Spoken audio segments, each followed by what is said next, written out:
I'm Courtney Smith. And I'm Elise Sharp. And we are two nerds who are here to make Shakespeare easier to understand. In this podcast, we will explore as many dimensions to Shakespeare's plays as we can by looking at the text, examining the historical context in which the plays were written, and how his plays are viewed through modern lenses of feminism, racism, classism, colonialism, nationalism, ableism, all of the isms. We will discuss how his plays shaped both the past and present, and, as theater makers, how his plays can be responsibly performed today, all while trying our best to approach his works without giving in to bardolatry. So, Shakespeare, anyone?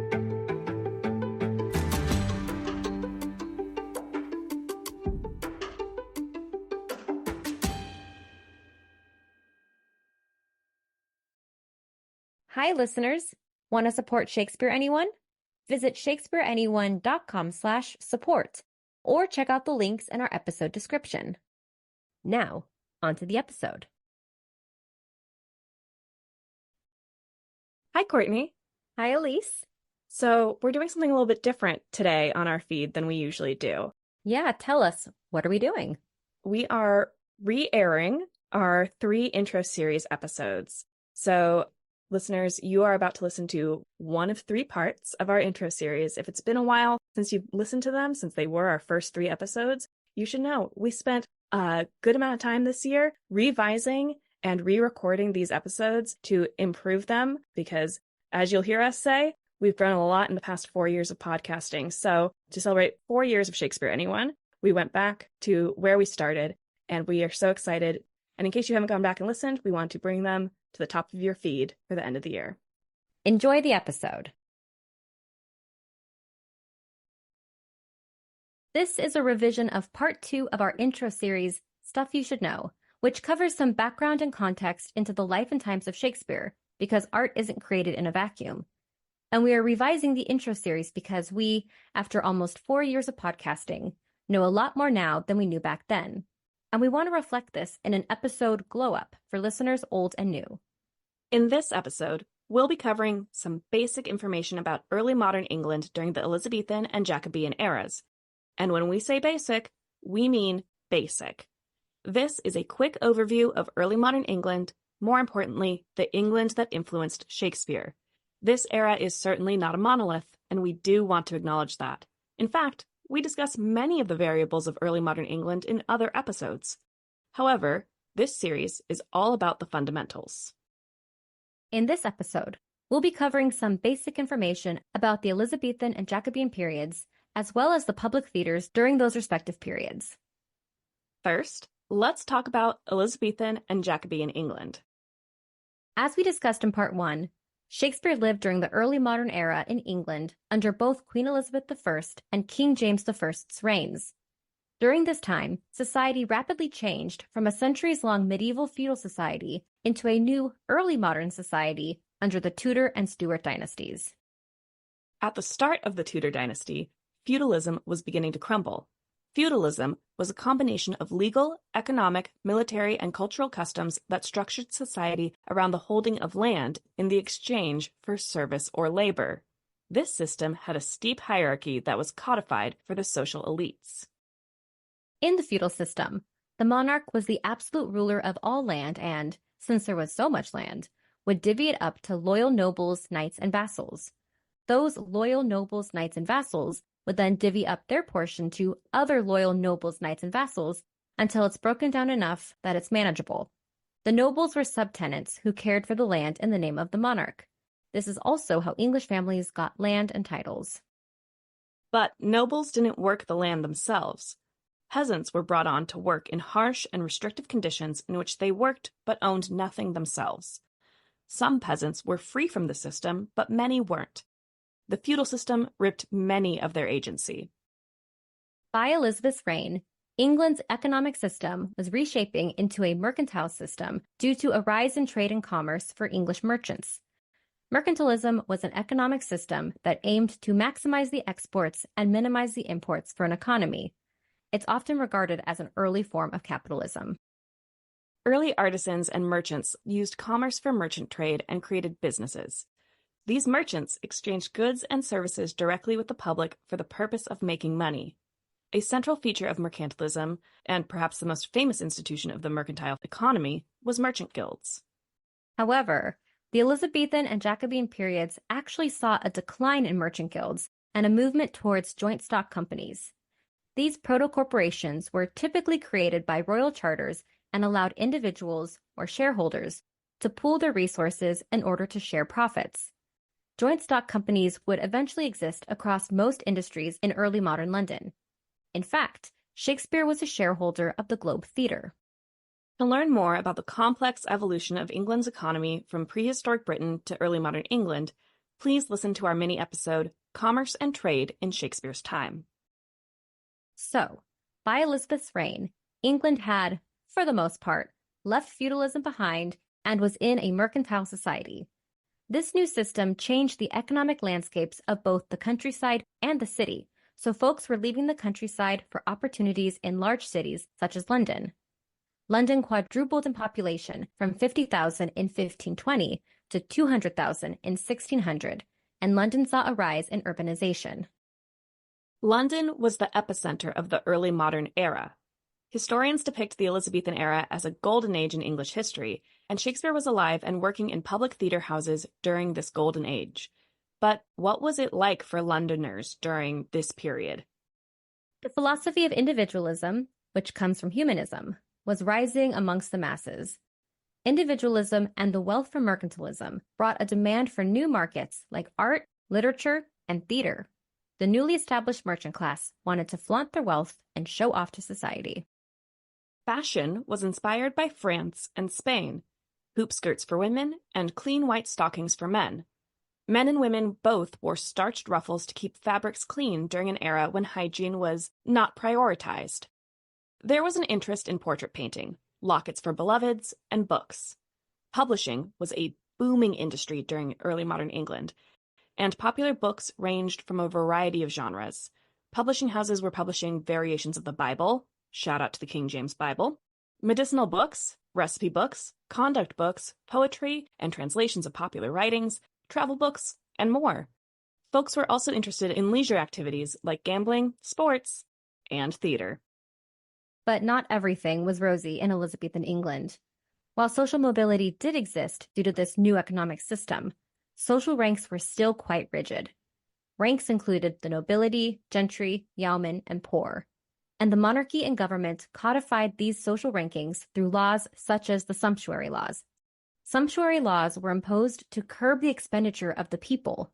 Such laws might apply to food, beverages, furniture, jewelry, and clothing. If you were of a specific rank, you were not allowed to purchase above your rank. Additionally, poverty and poor living conditions were really common in London. Rapid population growth led to great economic instability. Under the Tudors, rents tended to rise and wages to decline. The rich and poor became polarized. About a third of Tudor subjects lived in poverty, and social services didn't exist to the degree that they do now, so the wealthy were expected to pay alms to the impotent poor who couldn't work. But this expectation was a point of pride for Elizabethans. There was a lot of sympathy for the disabled poor, and we discussed this in our King Lear episode about mental health and disability during the time. However, Elizabethan society had little sympathy for the able-bodied unemployed. Vagabond laws were created during this period and included punishments like whipping and the stocks. The idea of a workhouse for the able-bodied poor was first suggested in 1576. Another tension in Tudor England was religious freedom.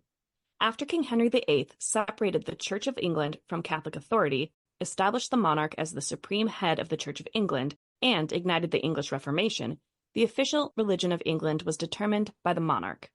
Most Tudor and Stuart monarchs practiced Protestantism, with the exception of Mary I, whose reign briefly restored Catholicism as the religion of the Church of England. Subjects were forced to follow the religion of the Church of England. If they didn't, they'd be charged with heresy. But many devout Brits didn't want to switch. This unrest led to many acts of violence in the name of religious freedom. One example of this violence is the infamous Gunpowder Plot. You can learn more about this event from our mini-episode, conveniently titled The Gunpowder Plot. There was temporary peace during Shakespeare's lifetime due to the passage of the Elizabethan religious settlement. Elizabeth reverted the Church of England back to Protestantism, but she and Parliament tried to create diplomacy through the settlement. The settlement's active supremacy lowered her title from the supreme head of the Church of England to the governess. It also repealed heresy laws. And the settlement's act of uniformity allowed some Catholic traditions to remain even though England was Protestant. It wasn't perfect, it did have opposition, but it did create more peace for some time. One last factor of Elizabethan life was public health. London was an incredibly dirty city during this period. Health problems and illnesses for Elizabethans were linked to sanitation. There were open sewers in the streets filled with garbage and human waste. Waste was dumped into the nearest river. Diseases were spread because of fleas, lice, and rats. There was no running water. These conditions would not have passed the public health department's standards. And unfortunately, these conditions and the high rates of infant and child mortality due in part to these conditions contributed to life expectancies. While it was possible for an Elizabethan to live into their 80s or 90s, the average life expectancy of an Elizabethan was around 42 or lower for urban poor. Of course, the wealthier ranks had longer average life expectancies into their 60s and 70s. And when there were medical or health emergencies, medical professionals of the time had very little knowledge about what actually caused the terrible illnesses and diseases of the age. And this is simply because science and medicine of the time did not know about advanced medical theories. In fact, common practices of the time were based on humoral theory and include remedies such as herbal folk recipes, medical astrology, and medical practices such as bloodletting and leeching. To learn more, listen to our Four Humors mini-episode and our Ophelia, Gertrude, and Female Agency episode in our Hamlet series. The worst was when there would be an outbreak of bubonic plague. This happened a few times during Shakespeare's life and was terrifying. The 1592 through 93 plague had a direct impact on Shakespeare when it closed all of the theaters in England. There was also an outbreak of the plague from 1603 to 1610 that resulted in roughly 60 months of closures. While in isolation, it is said Shakespeare wrote Antony and Cleopatra, Macbeth, and King Lear. He might have written other plays throughout patches of the bubonic plague as well. And this experience had a lasting effect on his writing because he also references plagues and illnesses quite frequently. To learn more, listen to our mini-episode on plague and quarantine. Speaking of theater, one popular recreational activity for an early modern person was attending the public theaters to see a play, such as maybe a Shakespeare play. But unlike our contemporary association of Shakespeare with culture, there wasn't anything refined about Elizabethan or Jacobean public theaters. These public theaters were open to all ranks of society and were supposed to have been raucous events. Crowds were large, audience members drank ale throughout, and there were no toilets in the theater. So, if you had to relieve yourself, you might just do that there. But early modern people loved to be entertained. So, public theaters had to compete for audiences, and they were also competing with other leisure activities like cockfighting, bear baiting, hunting, or gambling. In order to attract audiences, theaters sold cheap tickets and wrote content for all ranks of society. Shakespeare wrote beautiful poetry and was highbrow, but he also got accustomed to incorporating bawdy humor after dramatic scenes to keep his audiences, and probably his actors, happy. When we say bawdy, we mean body, B-A-W-D-Y, not B-O-D-Y.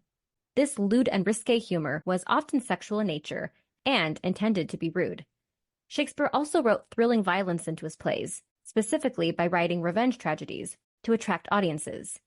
This genre was really popular during Shakespeare's time, and some of the violence in his plays might be better viewed through the lens of a revenge tragedy rather than a tragedy. For more on this genre, listen to our mini-episode, Shakespearean Vengeance, exploring revenge tragedies in early modern England. Prior to the public theater, actors worked in a household troupe for a family and would entertain their guests in the home or travel with the family and entertain their hosts. An established company of players had a repertoire of 6 or 7 plays and were versatile enough to adapt old work to new circumstances, similar to the players in Hamlet. Other troupes performed at fairs or courtyards. And theater troupes had strict laws placed upon them, so it was often safer to be a part of a household troupe. There was a lot of anti-theater rhetoric from authorities who feared unruly assembly. Tudor acts ordered harsh punishment for unlicensed performing, which included vagabond laws that targeted traveling actors and street performers. But the vagabond laws had an unintentional consequence. The laws sped up the establishment of professional actors when some professional actors built permanent public theaters.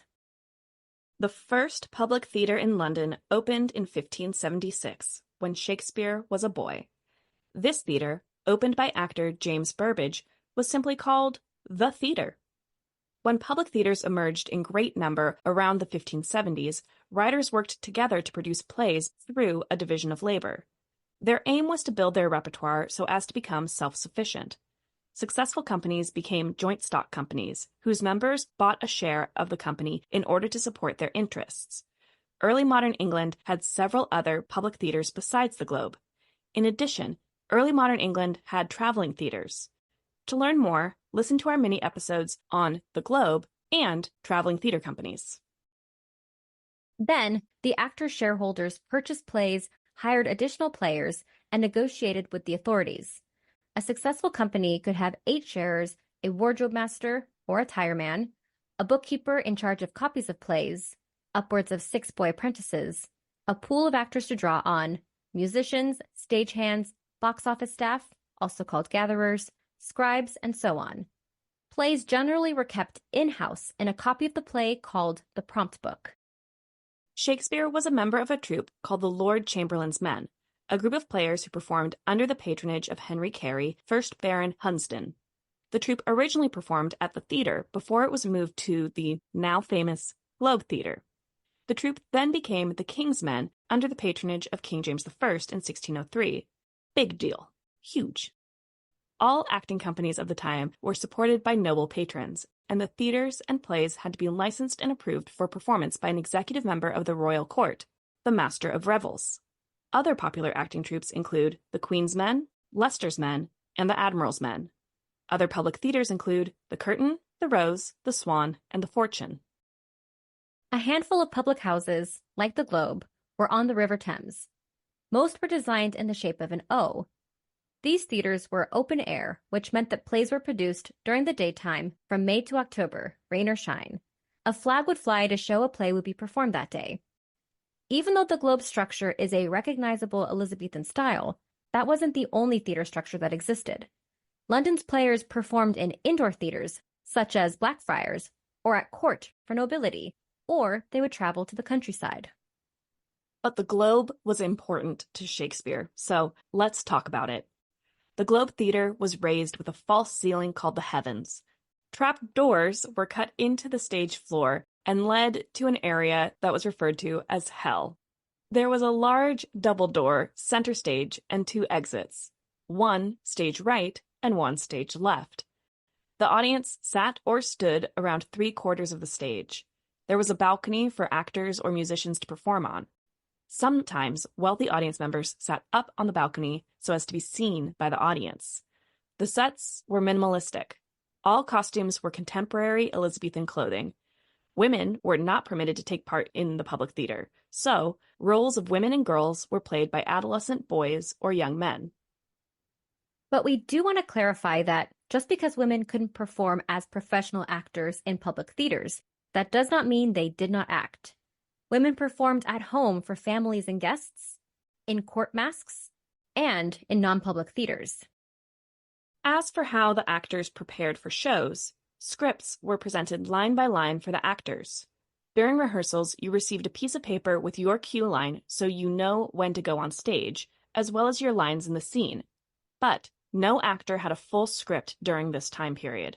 Paper was expensive, printing was expensive, and there were always rewrites, even on the day of the show, so it didn't make sense to write a whole script by hand for every actor. So, if that's the case, how do we get Shakespeare's full plays? Well, 7 years after his death, 2 of his actor friends managed to find and collect all the plays and publish them as the first folio of 1623. And you can learn more about these publications by listening to our mini episode on the folios and quartos. At the Globe, wealthy audience members could sit in a box seat, while poorer audiences could buy a penny ticket in the standing room space in front of the stage. Those crowded standing room audience members were called penny stinkers until Shakespeare coined the term groundlings, allegedly after the word for small fish. During performances, audiences would stand tightly in a crowd, stare up, and maybe had their mouths agape, hence looking like small fish. Groundlings were a rowdy bunch. Orange girls went around the groundling section selling oranges, hazelnuts, beer, and sometimes themselves. As I say, seeing a performance at the Globe was more like attending a contemporary baseball game than a contemporary theater event. Again, we recommend listening to our mini episode on the Globe Theater for more information on this topic. But just because Elizabethan and Jacobean public theaters were rowdy does not mean they weren't producing plays worth performing and attending.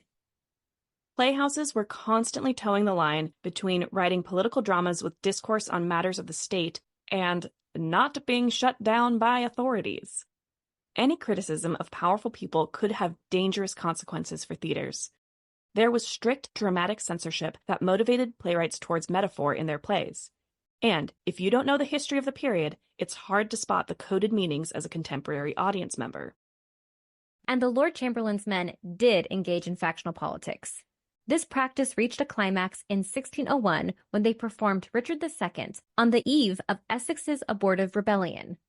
That was an unsuccessful rebellion to overthrow Elizabeth. Now, Richard II is a play about a deposed king, so the performance didn't please Her Majesty or the court. The theater claimed the performance was not to encourage the overthrow of Elizabeth, but to save her from the plotting evil counselors. Whether the court believed them or not, the Chamberlain's men were under stricter surveillance during the last years of Elizabeth's reign. And we've talked about this type of push and pull in most, if not all, of the plays. So yeah, that's pretty much it. Early modern English culture was rapidly changing economically, socially, and culturally, and Shakespeare's plays were influenced by this world. These elements are vital building blocks for discussing his plays. And again, this episode covers the basics of the period. For more in-depth examinations, please check out our discussion-based and mini episodes, including interviews with scholars, writers, and artists. We've also linked related episodes to our episode description. We have one episode left in our 3-part Stuff You Should Know intro series. In part 3, we look at the man himself, William Shakespeare. But if you haven't yet, you should go back and listen to part 1, where we look at the monarchy and the English Renaissance. This will help contextualize William Shakespeare's life during a changing England. So go back and catch up if you haven't yet. If not, we hope you'll join us next time. Thank you for listening.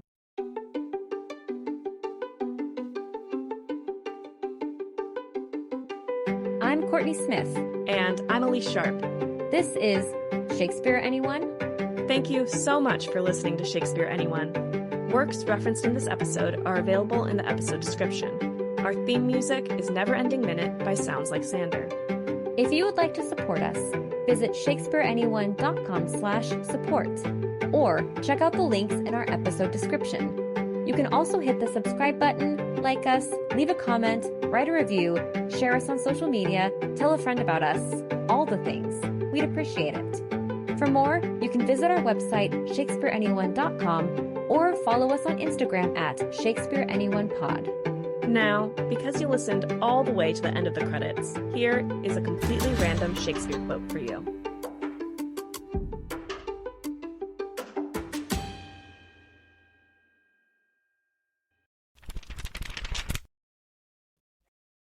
From Cymbeline, Act 5, Scene 5, spoken by Cymbeline.